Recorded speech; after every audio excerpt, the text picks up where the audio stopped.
en esta mañana a que me pueda acompañar a abrir sus Biblias, aquellos que tengan su Biblia allí a mano, en el libro de Génesis, en el capítulo 37, versículo 5. Génesis capítulo 37, verso 5. Hermanos, saben que desde hace décadas atrás la humanidad vive en una situación donde todo es inmediatez, donde todo se busca que sea lo más rápido posible, al instante, donde nadie está con ganas quizás de esperar algo, sino que todo lo quiere ya, en el momento. De hecho, la mayoría de las publicidades que existen, es que todo ya, ¿no? Todo en el momento, todo instantáneamente, ¿no? De lo que sea, de lo que uno precise o necesite, lo que se ofrece es que todo sea rápido, que todo sea ya, hasta los créditos, ¿no? Ya. No, después uno ve cómo se arregla, pero todo es en el momento, todo es rapidez, todo es inmediatez.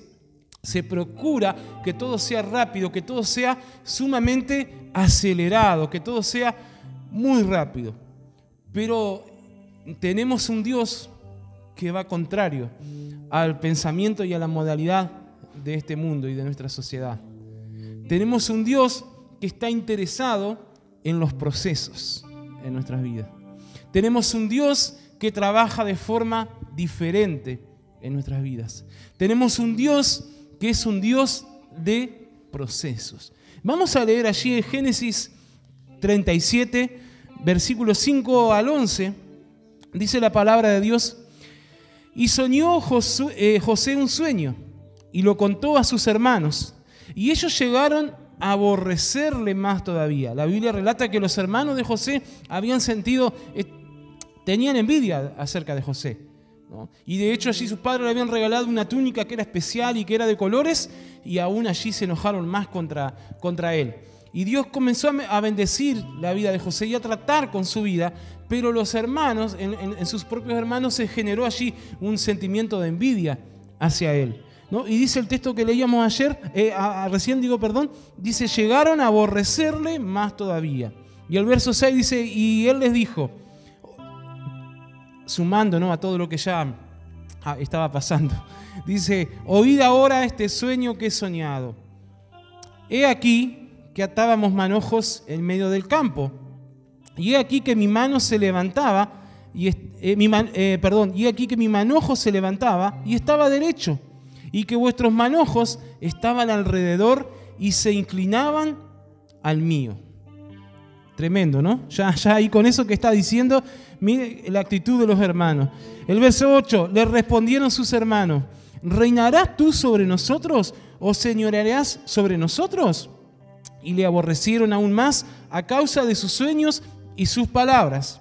Soñó aún otro sueño y lo contó a sus hermanos diciendo: he aquí que he soñado otro sueño, y he aquí que el sol y la luna y 11 estrellas se inclinaban a mí. Y lo contó a su padre y a sus hermanos, y su padre le reprendió y le dijo: ¿qué sueño es este que soñaste? ¿Acaso vendremos yo y tu madre y tus hermanos a postrarnos en tierra ante ti? Y sus hermanos le tenían envidia, mas su padre meditaba en esto. José tiene todos estos sueños de parte de Dios, y Dios comienza a mostrarle cosas que iban a pasar en su vida, en la de su familia, y todo lo que él comenzaba a hacer de ahí a un tiempo. Y podemos aprender varias lecciones, podemos hablar acerca de muchas cosas. Simplemente mencionar que a veces Dios nos muestra cosas o nos da sueños a nosotros, y a veces, quizás si nos pusiéramos a pensar en esta mañana un poco en la vida de José y en la actitud que tuvo José, que quizás en algunas cosas se ha equivocado, porque nadie es perfecto, y la Biblia, lo bueno, lo lindo de la Biblia, de la palabra de Dios, es que muestra a las personas tal cual fueron, ¿no? Y más allá de que tenemos el mejor ejemplo en la vida de José y todo lo demás, y que fue alguien que Dios usó y que fue un hombre allí de Dios desde joven, si bien hay cosas que a veces nosotros debemos prestar atención y tener cuidado. Por ejemplo, es esta, ¿no? Lo que Dios estaba haciendo con la vida de José, Quizás no era necesario de que José contara todos los sueños que había tenido. Quizás no era necesario de que José expusiera todas las cosas, todo lo que Dios le había hablado, para no generar todo eso que se generó quizás en su propia familia, en sus hermanos. Y esto nos habla de que a veces hay cosas que Dios nos muestra y que luego las va a cumplir en su tiempo, que las va a cumplir, pero que quizás a todos no les cae bien, o quizás todos no van a entender nuestros sueños. Y a veces debemos tener cuidado también a las personas a las que les contamos nuestros sueños, o lo que Dios nos ha mostrado, lo que Dios nos ha hablado. Eso es simplemente un paréntesis allí dentro de lo que vamos a hablar en esta mañana. Pero en el texto allí en el que hemos leído en esta mañana, para comenzar allí podemos ver que desde muy pequeño, desde muy joven, José comienza a tener revelaciones de parte de Dios, comienza a tener sueños en los cuales Dios le va mostrando lo que tenía preparado para su vida y de que él iba a llegar a ser alguien de poder y de autoridad. Y mucho más, lo que conocemos ya la historia de José, sabemos de que luego llegó a ser un gobernador, aunque sus hermanos y sus padres no comprendían, allí no entendían lo que estaba diciendo José en ese momento, pero Dios le estaba mostrando lo que tenía preparado para José en el futuro. Podemos ver allí con el paso del tiempo cómo José comienza a ver que esos sueños que Dios le había mostrado se comienzan a hacer realidad. Y paso a paso se va cumpliendo lo que Dios le mostró. En el capítulo 41 de Génesis, verso 37, dice: el asunto pareció bien a Faraón y a sus siervos. Y dijo Faraón a sus siervos: ¿acaso hallaremos a otro hombre como este en quien esté el Espíritu de Dios? Y dijo Faraón a José: pues que Dios te ha hecho saber todo esto, no hay entendido ni sabio como tú. Tú estarás sobre mi casa y por tu palabra se gobernará todo mi pueblo. Solamente en el trono seré yo mayor que tú. Dijo además Faraón a José: he aquí yo te he puesto sobre la tierra de Egipto. Entonces Faraón quitó su anillo de su mano y lo puso en la mano de José y lo hizo vestir de ropas de lino finísimo y puso un collar de oro en su cuello y lo hizo subir en su segundo carro y pregonaron delante de él: doblad la rodilla, y lo puso sobre toda la tierra de Egipto.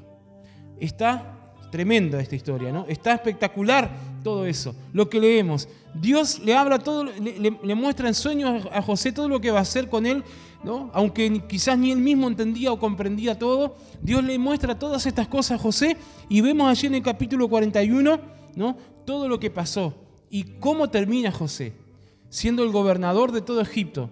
Por su palabra se gobernaba Egipto. Solamente había alguien encima de él que era el faraón. Después era él el que tenía todo el poder y toda la autoridad. Todos los honores, todos los reconocimientos. Su palabra era la ley. Lo que decía se cumplía. Toda la riqueza, todo el bienestar, toda la posición que llegó a tener José allí al final del capítulo 41.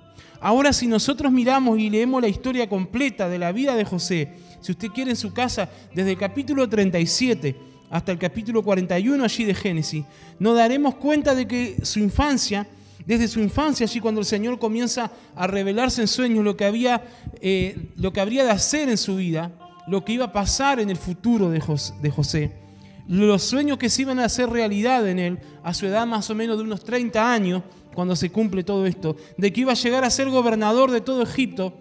En ese tiempo, para alcanzar todo eso, tuvo que pasar un duro proceso. Y es acerca de esto que quiero hablar en esta mañana, ¿no? El porqué de los procesos. ¿Por qué son necesarios? ¿Por qué Dios permite los procesos? ¿Por qué a Dios le interesa trabajar en nuestras vidas a través de los procesos? ¿Por qué? ¿Por qué tenemos que pasar a veces por tantas cosas que nosotros ni entendemos ni comprendemos para llegar al fin de que se cumpla el propósito de Dios en nuestras vidas? Y que muchas veces las cosas que Dios nos ha hablado y nos ha prometido se cumplan en nuestras vidas. En estos capítulos que nos narran la historia de José, nos damos cuenta de que él sufre la envidia y el rechazo allí de sus hermanos a tal grado que lo venden como esclavo a los madianitas, un pueblo enemigo allí, ¿no? Un pueblo mercenario allí, y lo llevaron cautivo, lo vendieron como esclavos allí. Luego vemos que siendo un esclavo en la casa de Potifar, cuando encuentra un lugar allí de refugio, un lugar seguro, estaba trabajando, estaba teniendo una vida un poco mejor, alejado aún de lo que Dios había hablado, ¿no? Lejos todavía de los sueños que Dios le había dado. Que se cumplieran todavía faltaba mucho. Pero bueno, había encontrado una posición mejor de estar allí como esclavo y prisionero de estos mercenarios. Ahora estaba en la casa de este hombre, de Potifar. Pero una traición allí, una injuria sobre su vida, lo acusan de hacer algo que no hizo con la mujer allí de Potifar y es echado a la cárcel injustamente. Y otra vez volver a empezar, y otra vez el sufrimiento, y otra vez allí el proceso sobre su vida. Y estando en la cárcel injustamente durante varios años allí, ¿no? Dios le comienza a levantar aún en la misma cárcel. Porque si leemos estos capítulos, en cada uno allí de los lugares donde estuvo y en cada proceso que se habla de la vida de José, siempre la Biblia dice allí en Génesis que Dios estaba con él. Eso es fundamental y eso es interesante. Siempre Dios estaba con él. Y José nunca renegó de Dios. Y José nunca se quejó de Dios. Y José siguió pensando en eso que Dios le había mostrado, en lo que iba a hacer un día con él. Y José se enfocó en lo que Dios le había prometido. Pero sí tuvo que vivirla, sí tuvo que sufrirla. Y aún estando allí en la cárcel, personas que le prometieron algo se olvidaron de él y no cumplieron. Prometieron ayudarle y no lo hicieron. Hasta, y aquí está la palabra, hasta que llegó el tiempo de Dios y el proceso se había cumplido. Y allí Dios comienza a levantarle. Y allí Dios comienza a restaurarle, y comienza a bendecirle, comienza a prosperarle. Y aún su propia familia termina yendo allí a los pies de José. Y José ya había sido parte de todo ese proceso de Dios. Y José ahora les perdona. Y el reencuentro es maravilloso y es re lindo. Y es tremendo todo lo que Dios hace con su vida y a través de su vida. Pero en medio de todo eso, en medio de esos capítulos del 37 al 41, está esa palabra que se llama proceso. En medio de todo eso, pasaron todos esos años. En medio de esos capítulos pasó José las 1001, ¿no? Como se dice. Pasó mucho tiempo y pasaron muchas cosas. Vivió muchas cosas. Tuvo muchas experiencias. Y aquí surge quizás la pregunta que a veces nosotros no comprendemos o que nos incomoda muchas veces. Y que a veces muchos se llenan de frustración ante esta pregunta. Si Dios conoce cuál va a ser nuestro resultado final, si Dios conoce cuál va a ser la ruta por la cual nosotros vamos a ir, vamos a caminar y vamos a llegar a alcanzar los sueños y los propósitos de Dios para nuestras vidas. Si Dios tiene un destino, si Dios tiene un propósito para nuestras vidas. El salmista dice en el Salmo 138:8, Jehová cumplirá su propósito en mí. No desampares, Señor, la obra de tus manos, pero hace una afirmación. Jehová cumplirá su propósito en mí. Si Dios va a cumplir su propósito en nosotros, ¿no?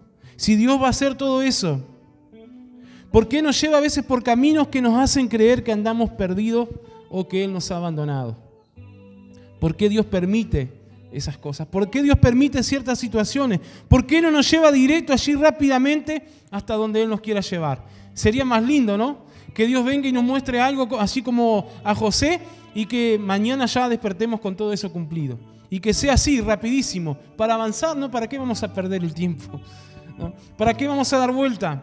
Si Dios nos mostró eso, bueno, Señor, vamos hasta ahí. Si tú me estás dando esto, si tú me estás mostrando esto, si tú dices esto acerca de mí, si tú prometiste esto para mi vida, acá estoy, quiero recibirlo.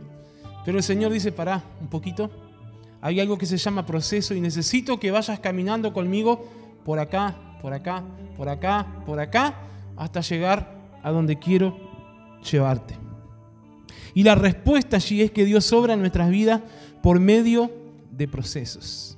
Que aunque nosotros no los comprendamos muchas veces, son necesarios, son importantes en nuestra vida. Si vemos la historia de José, podemos comprender que antes de llegar a ser allí el segundo de Egipto, el gobernador de todo Egipto, el Señor le enseñó por medio de todo el proceso de su vida a depender solamente de Él. José aprendió a depender solamente de Dios.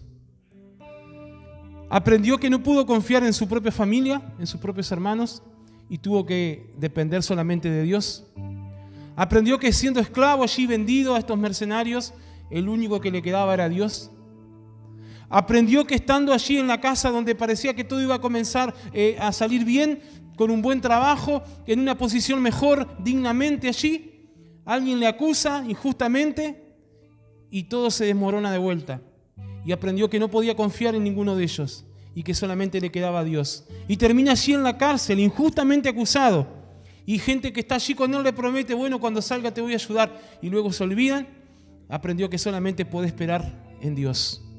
Y siguió aprendiendo una y otra vez a depender solamente de Dios. Y hermanos, a veces Dios permite cosas en nuestra vida para que nosotros aprendamos a depender solamente de Él. Sí, es verdad, Dios usa a las personas. Sí, es verdad, necesitamos de los otros. Sí, todo eso es verdad. Pero hay momentos que Dios permite en nuestras vidas para que aprendamos a depender solamente de Él. Para que le busquemos primeramente a Él. José aprendió a vencer la tentación, aunque era muy fuerte. Aprendió a confiar en el Señor sin dudar, aunque no comprendiera todo lo que estaba enfrentando. Aprendió a esperar los tiempos de Dios pacientemente. Y a veces nuestros tiempos no son acordes a los tiempos de Dios. Y como dije al principio, queremos todo ya. Y a veces el Señor dice, no, todavía no es el momento. Sí, es mi voluntad. Sí, Señor, sí, es mi voluntad que tengas esto. Es mi voluntad que tengas aquello. Es mi voluntad que llegues hasta donde yo te dije que ibas a llegar. Pero quizás todavía no es el tiempo de Dios. Y debemos aprender algo, debemos vivir algo. José llegó a donde estaba allí, pero aprendió a vencer las tentaciones. Aprendió a confiar en Dios. Aprendió a esperar en Él. Aprendió a entender y a perdonar.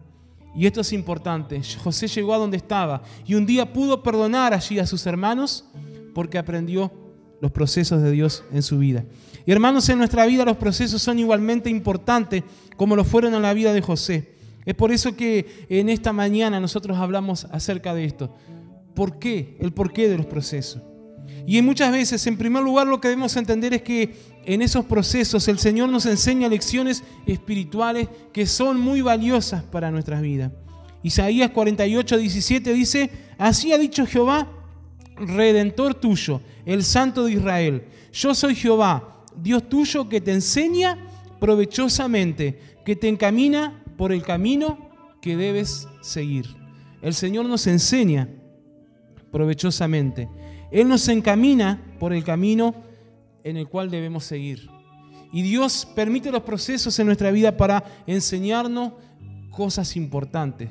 Para luego, cuando estemos en esa posición que Él nos ha puesto, para luego que alcancemos eso que Él nos ha prometido, no nos olvidemos de Él. Una de las advertencias que Dios le hace al pueblo de Israel en el Antiguo Testamento es que no se olviden de Él. Cuando tuvieres la bendición, dice el Señor, no te olvides de mí. Israel, cuando seas bendecido, no te olvides de mí. No te olvides de quién fue el Dios que te dio libertad. No te olvides del Dios que te llevó a la tierra prometida. Porque somos olvidadizos. Y no es una cuestión de edad, de memoria, ¿no? A veces nos olvidamos de cada cosa, pero no, en este sentido, somos olvidadizos espiritualmente muchas veces. Y nos olvidamos de dónde Dios nos ha sacado. Y nos olvidamos de las cosas que Dios ha hecho en nuestra vida. Y por eso a veces Dios permite ciertas cosas en nosotros para que nos acordemos de Él. Y a veces vivimos ciertas experiencias para que nos acordemos de lo que el Señor ha hecho en nosotros. Y cuando tengamos la bendición, cuando estemos siendo bendecidos, prosperados, cuando alcancemos sanidad, cuando tengamos las promesas de Dios cumplidas en nuestras vidas, no nos olvidemos de Dios. No nos olvidemos que ese Dios que nos llevó por ese proceso es el mismo Dios que ha cumplido su palabra y que ha cumplido nuestros sueños, pero es el mismo Dios al que nosotros debemos gratitud.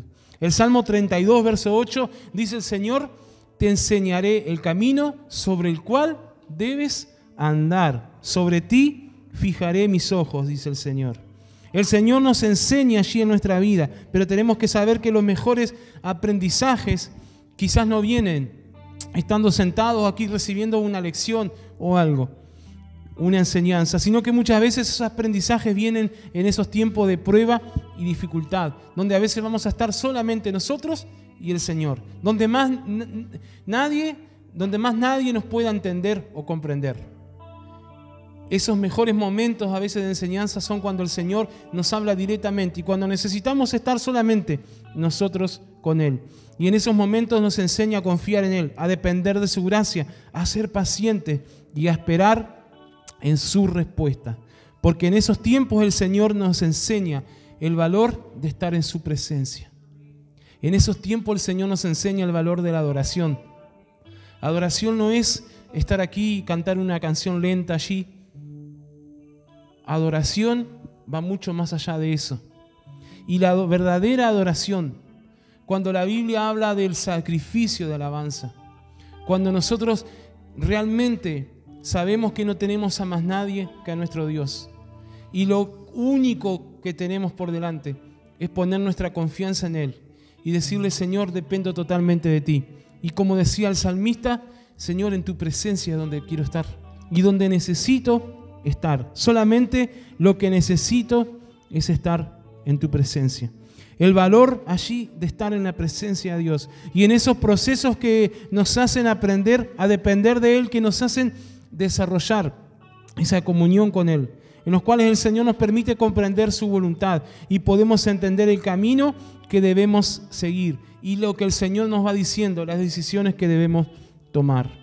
Otra cosa importante, en los procesos el Señor nos va puliendo, nos pule y nos purifica. Malaquías 3:3 dice: y se sentará para afinar y limpiar la plata, porque limpiará a los hijos de Leví, los afinará como a oro y como a plata, y traerán a Jehová ofrenda en justicia. Dios habla a través del profeta Malaquías aquí y dice que se sentará para afinar y limpiar la plata. Hay una historia que fue real, que hace años pasó en una congregación, en una iglesia. Dice que había un grupo allí de damas, de mujeres reunidas para tener su estudio bíblico semanal. Y en ese día, mientras estaban leyendo la palabra, justamente les tocó este pasaje. Y leían el libro de Malaquías y encontraron este versículo que dice: y se sentará para afinar y limpiar la plata. Y le llamó la atención allí. Y dice que le preguntaron allí a la que estaba encargada y dio una explicación, pero no quedó muy claramente. Y les integró, y fue algo que les dio intriga en gran manera. Y una de las hermanas que estaba allí dijo que ella conocía a alguien que trabajaba con la plata y que iba a ir a investigar. ¿De qué se trataba eso? Esto es una historia real, verdadera. Y dice que esa semana la mujer llamó a un orfebre. Anoté acá la palabra porque no me salía, no me acuerdo. Que es quien trabaja con la plata y con los metales. Y dice que arregló una cita con esta persona para ir allí a su trabajo, para ir a ver cómo trabajaba. No le dijo nada acerca de la verdadera razón allí de su visita, simplemente le dijo que tenía curiosidad de ver cómo trabajaba él y quería saber cómo se purificaba la plata. Cuando llegó el día allí, mientras observaba al hombre así sostener una pieza de plata sobre el fuego, que lo iba dejando que se calentara intensamente. Y dice que el hombre le explicó que para refinar la plata debía sostenerla en medio del fuego donde las llamas ardían con más fuerza, en la parte del fuego donde la llama ardía más fuerte, y así sacar las impurezas. En ese momento dice que la mujer fue imaginando a Dios sosteniéndonos en el lugar muy caliente para quitar nuestras impurezas. Ahí se iba aprendiendo, ¿no? Se iba sacando sus lecciones, sus conclusiones allí.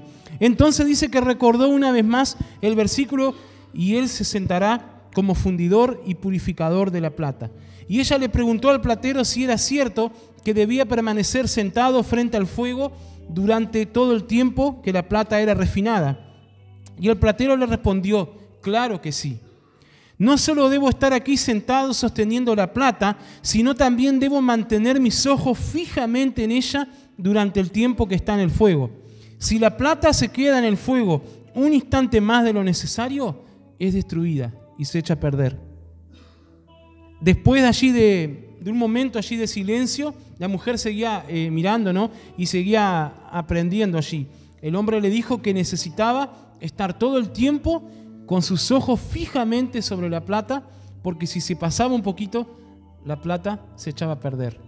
El Salmo 32:8 dice, donde hacíamos referencia recién: sobre ti fijaré mis ojos, te haré entender y te enseñaré el camino sobre el cual debes andar. Sobre ti fijaré mis ojos. En toda la Biblia, desde el Antiguo al Nuevo Testamento, el Señor dice que pone su mirada sobre nosotros. Él nos mira y Él está fijamente con su mirada puesta en nosotros. Y ella le hace otra pregunta. ¿Cómo sabes cuando está completamente refinada la plata? Y aquí vino el momento allí donde el platero dice que sonríe y le dice, eso es algo fácil para mí, para el platero, para el que conoce la plata. Cuando puedo ver mi imagen reflejada en la plata, es porque la plata está lista. Cuando podía ver su propia cara reflejada allí en la plata, el platero era porque se daba cuenta que la plata ya estaba refinada y estaba lista. Y allí ella entendió. Si sientes hoy el calor del fuego, recuerda que Dios tiene sus ojos puestos en ti. Continuará mirándote y observándote hasta que veas su imagen reflejada en ti. Ese es el Dios de los procesos. Dios permite que a veces estemos allí en el calor más ardiente del fuego, pero no estamos solos. Su mirada está puesta en nosotros. No nos abandonó. Cuando sientas que tu vida está en el momento más ardiente allí en el fuego, no te olvides que el platero está allí con sus ojos puestos en ti, que no se olvidó de ti. Está atentamente, y no solo eso, dice que estaba sosteniendo la plata. No la había dejado allí tirada, la tenía, la sostenía, y su mirada, la parte de mayor concentración, estaba en ese momento. Cuando el platero tenía su mirada más fijamente puesta en la plata, era en el momento donde la llama estaba más fuerte. En el momento de la prueba más difícil, en donde el Señor más fija su mirada en nosotros. Y necesita que siga allí un momento más, hasta que su imagen se pueda reflejar en esa plata. Tenemos que reconocer que en nuestra vida hay cosas que tienen que ser limpiadas, que tienen que ser purificadas. Y el Señor va a permitir esos procesos hasta que su imagen se refleje en nosotros. Va a seguir allí quizás en el ardor del fuego hasta que su imagen se refleje en nosotros. Y hermanos, en último lugar, quiero mencionar que en los procesos de nuestra vida el Señor toca los corazones de otras personas para ser salvadas. Juan 11, 41 al 45 relata la historia de cuando Jesús resucita a Lázaro. Dice el verso 41, entonces quitaron la piedra de donde había sido puesto el muerto, y Jesús, alzando los ojos a lo alto, dijo, Padre, gracias te doy por haberme oído. Yo sabía que siempre me oyes, pero lo dije por causa de la multitud que está alrededor, para que crean que tú me has enviado. Y habiendo dicho esto, clamó a gran voz, Lázaro, ven fuera. Y el que había muerto salió, atadas las manos y los pies con vendas y el rostro envuelto en un sudario. Jesús le dijo, desatadle y dejadle ir. Entonces muchos de los judíos que habían venido para acompañar a María y vieron lo que hizo Jesús, creyeron en él. Creyeron en Jesús. Cuando leemos allí el verso 45, entonces muchos de los judíos que habían venido para acompañar a María y vieron lo que hizo Jesús, creyeron en él. Podemos ahí comprender mucho mejor el propósito del Señor para hacer pasar a la familia de Lázaro, a Marta y a María, por lo que habían pasado. Jesús estaba en otro lugar, se había ido, no estaba en Betania, allí donde estaba la casa de Lázaro, María y Marta, sus amigos. Y estaba enfermo Lázaro y lo mandaron buscar. Y aparentemente era como que el Señor no le había interesado, porque si leemos un poco más atrás, el Señor estaba haciendo otras cosas. Y como dijo, esperen, después voy. ¿No? Como, Señor, espera un poquito, después voy. Pero Señor, está complicado, está muy enfermo, se hace tarde. ¿No? Y cuando llegó la decepción que habían las hermanas de Lázaro y la recriminación que le hacen al Señor, si hubieras estado aquí. Ahora no, ahora ya es tarde, hace 4 días que está muerto, ya hiede, ya está en la tumba, ya está la piedra allí en la tumba. Ya está, ya murió. Pero había un propósito sobre eso. Y Jesús permitió que pasara esto en la vida de Marta y María. Claro que aprendieron muchas lecciones ellas también, pero aún para que otros pudieran creer en Él. Y a veces hay situaciones que van a pasar en nuestra vida que ni nosotros mismos las vamos a entender.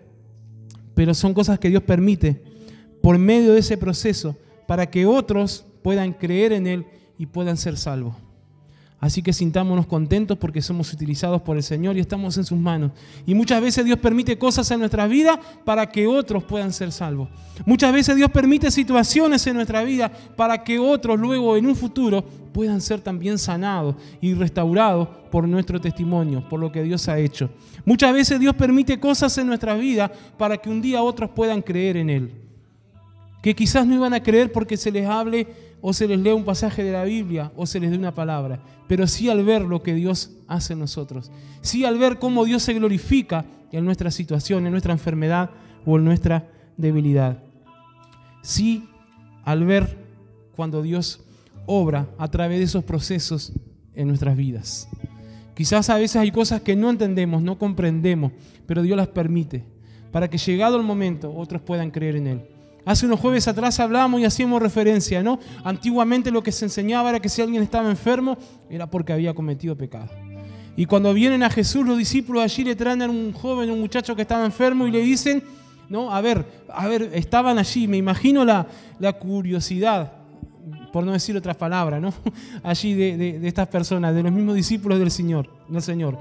Estaban allí con ganas de chusmear un poquito, ¿no? Decían, bueno, a ver, ¿quién pecó? ¿Él o sus padres? ¿Quién cometió pecado para que esté así enfermo? Y Jesús los mira y le dice, no pecó ni él, no pecaron sus padres. Dios permitió esta situación, esta enfermedad, para que hoy el nombre de Dios sea glorificado. Y a veces Dios permite ciertas situaciones en nuestras vidas, ciertos procesos en nosotros, para que simplemente su nombre sea glorificado. Nos va a enseñar lecciones importantes, nos va a enseñar a depender de Él, nos va a enseñar a confiar en Él, a esperar solamente en Él, nos va a enseñar a acercarnos a Él. Necesita trabajar y pulir nuestras vidas hasta que su imagen sea reflejada en nosotros y también va a utilizar nuestras vidas para que otros puedan creer en Él. Amén.